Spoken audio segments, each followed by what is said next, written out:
इस मौके पर उन्होंने कहा कि अक़लियतों का भरोसा जीतने का काम किया जाएगा।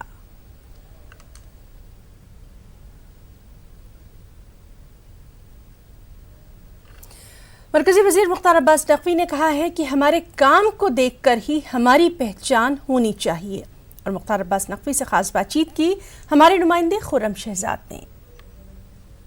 जी हाँ, इस बार उनको फिर से दोबारा बड़ी जिम्मेदारी दी गई है। दोबारा से काबीनी वजीर बनाया गया। हमारे साथ मुख्तार अब्बास नकवी जी हैं। बड़ी जिम्मेदारी दी गई, दोबारा से प्रधानमंत्री ने भरोसा जताया। क्या प्राथमिकताएं होंगी? देखिए, अगर आप देखें तो 5 सालों तक प्रधानमंत्री नरेंद्र मोदी जी ने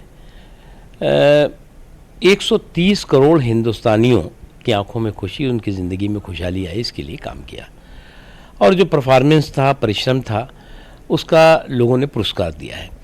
साथ ही साथ निश्चित तौर से अगर आप देखें तो 2.5 महीनों तक 45 और 50 डिग्री की गर्मी में, प्रचंड गर्मी में, जिस नेता ने कैंपेन पूरी तरह से किया हो और कैंपेन ख़त्म होने के बाद बग़ैर कोई आराम किए हुए काम शुरू कर दिया, तो इसलिए इस सरकार की प्राथमिकता भी आप समझ सकते हैं, इस सरकार के संकल्प को भी आप समझ सकते हैं।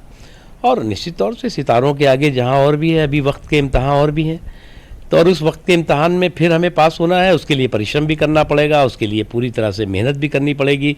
130 करोड़ हिंदुस्तानियों को केंद्र बिंदु बना करके काम भी करना पड़ेगा। सर, आपने 3 साल जो है पूरे तौर पर अक़लियती वज़ीर के तौर पर काम किया। अब प्रधानमंत्री ने कहा हम विश्वास जीतेंगे। कौन कौन सी नई चीज़ें आप करने वाले हैं? कौन सी चीज़ें किस तरह से विश्वास जगाएंगे? देखिए, प्रधानमंत्री जी ने कभी भी किसी धर्म, किसी जात, किसी क्षेत्र की बात नहीं की। उन्होंने 130 करोड़ हिंदुस्तानियों की बात करी और प्रधानमंत्री जी का विकास का मसौदा कभी भी वोट का सौदा न था, न है, न रहेगा। इसलिए जो है वो जो हमारे साथ थे वो भी हमारे लिए प्राथमिकता है, उनकी भी विकास की। जो नहीं थे राजनीतिक रूप से, उनके लिए भी हमारी विकास की प्राथमिकता है।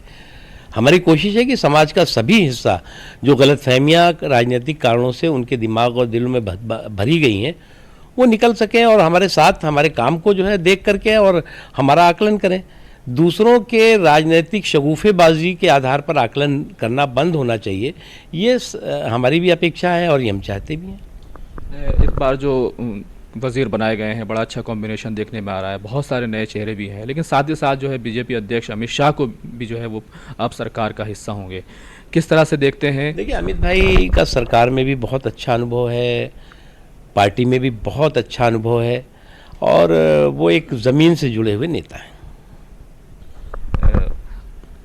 जिस तरह से बहुत सारी योजनाएं होंगी जो आप करना भी चाह रहे थे, स्कूलों की बात हो और इसी के साथ साथ जो है लड़कियों को जो है एक पैकेज देने की भी बात थी कि अब देखिए क्या है, आज हम लोगों ने काम शुरू किया है। आगे आगे हम क्या क्या काम करेंगे वो आपको हम बताते रहेंगे, हम आपसे छिपाएंगे नहीं, आपको बताएंगे। बहुत बहुत शुक्रिया और बहुत बहुत मुबारक हो सर। तो ये थे मुख्तार अब्बास नकवी, जिन्होंने साफ तौर पर कहा कि कुछ छुपाया नहीं जाएगा, बल्कि काम जो है वो दिखाई देगा, वो बोलेगा। कैमरामैन दीपक बिष्ट के साथ खुर्रम शहजाद, न्यूज़ 18 दिल्ली। और टीम मोदी में जेडीयू को जगह न मिलने पर बिहार के वज़ीर आला नीतीश कुमार नाराज हैं। हालांकि उनका कहना यही है कि वज़ारत में शामिल होने के सिलसिले में कोई